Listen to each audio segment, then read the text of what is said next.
Lamig na yung dami ng natin. Ilan anak mo yung anak mo? Kasi simula pa lang ng kanin. Ilang years yun, 5? 5 years. Malay mo, pag-pray mo ang midstream na paghihap, umukha sila ng increment. Kasi balik na ang schedule pa. Ang anak after pa lang sa training. After nga lang sa training. Tapos mag-o-open sila sa Pilipinas ng parang OJT.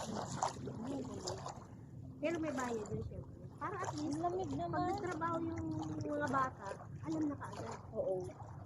Paano yung sa Pilipinas lang sa mag-training? Dito? Kasi pag naandito na, di... Ang ginawa naman!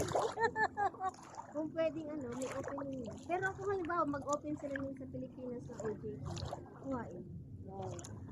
Kasi yung OJT pa lang, pag sinabak mo yun sa trabaho, hindi ba na yung entry level yung mas mababa? Okay lang. Yun talaga ang kahit na maliit na basta mahasa Ito, yun. mahasa. Maginaw! Ate Beth, matapos maligo galing sa lamig, ang presko ng katawan, iba ang dagat kaysa ayoko sa ang ginaw. Ready na, sigas. Ang sarap ng tubig at TV.